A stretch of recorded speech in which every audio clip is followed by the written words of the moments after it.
Today we're going to be talking about nucleic acids. There's two types of nucleic acids, DNA and RNA.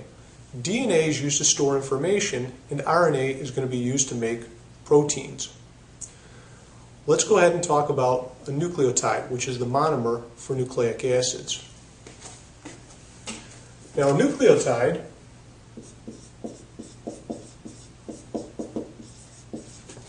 is made up of a sugar, a base, and a phosphate. We're going to talk more about the sugar, a base, and a phosphate in just a minute. But let's go ahead and start drawing a nucleotide, and then we'll expand on these three categories. So the way we're going to start to draw a nucleotide is by drawing a house. So we're going to start by drawing a house, cave in the walls just a little bit, make a pentagon. We're going to put a cherry on top. That cherry is going to be our oxygen. These other corners, it's understood that we're going to have carbons. So this is the first carbon, the second carbon, the third carbon, the fourth carbon, and off of this fourth carbon is going to be a branch. That'll be our fifth carbon. Coming off the second and third carbons are going to be hydroxyl groups, an OH and another OH. Coming off the first carbon is going to be a base. So I'll just write base here. And there's several different types of bases we can talk about. There's adenine,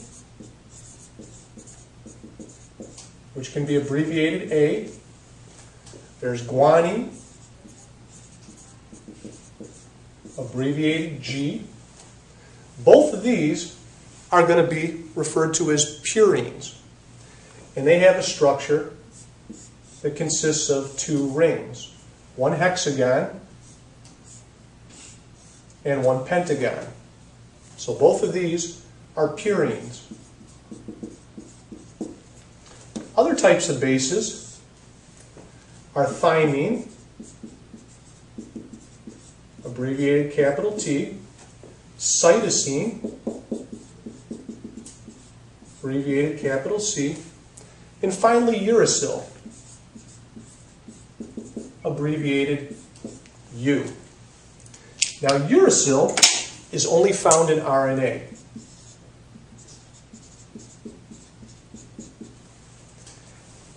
Thymine is only found in DNA. And all the others, cytosine, guanine, and adenine, are found in both. These three right here, thymine, cytosine, and uracil, are all what we call pyrimidines. So these are all pyrimidines. And a pyrimidine consists of just a hexagon, a single ring. And we'll go ahead and we'll write pyrimidines. They are pyrimidines. So now we've got the base, we've got our sugar, and the sugar can be two different varieties. The variety I've written here is ribose. Ribose has two hydroxyl groups coming off the second and third carbons. So we'll go ahead and we'll write ribose. The other type of sugar is deoxyribose. And as the name implies, we're missing an oxygen. Not all the oxygens, but just this oxygen right there. So if I wanted to make this a deoxyribose nucleotide, I simply would erase this oxygen and have a hydrogen coming off of this carbon. If I want to make this a ribonucleotide, a ribose nucleotide, I'm simply going to keep that hydrogen. So carbon attached to an oxygen attached to a hydrogen. And then lastly, we're going to go ahead and we're going to draw a phosphate. So off of this carbon is an oxygen and a phosphorus atom, hydroxyl group, and another hydroxyl group. That's a phosphate. Now if I want to connect up another nucleotide to this nucleotide, I'm going to go ahead and draw the nucleotide right here. First I'm going to erase some of this stuff. And we'll start drawing another nucleotide. Now I'm going to offset it just a little bit. So again, go ahead and draw my house. Cave in the sides a little bit. Cherry on top, that's an oxygen there. Hydroxyl group, and my fifth carbon. My base over here coming off the first carbon. And my phosphate attached to this carbon. Now when I draw the phosphate, I'm going to draw it like this. I'm going to draw it at an angle. So carbon attached to an oxygen, attached to a phosphorus, my double bond O, OH, OH. And then I'm going to connect up these two nucleotides via a dehydration reaction.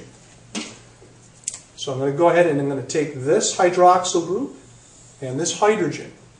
So we're going to break the chemical bond between this phosphorus and that oxygen, and between this oxygen and that hydrogen. And we're going to remove a water. So I'm going to write plus H2O. I'm going to remove a water molecule, and then I'm going to attach this phosphorus to that oxygen right there. Now, because enzymes are very specific, this phosphate will never attach to this hydroxyl group. Because of the enzymes, this phosphate is only going to attach to the oxygen coming off the third carbon. That's very important to remember. When the next nucleotide comes in here and is going to get added, we're going to add it from the bottom. We're going to add the incoming nucleotide to the third carbon, to the oxygen coming off the third carbon. And again, if we were to add another nucleotide, again, it would come in from the bottom and be added to the oxygen coming off of the third carbon. Never from the other end. Again, this is because enzymes are very specific. They will only carry out that chemical reaction, no others. And that's it for nucleic acids.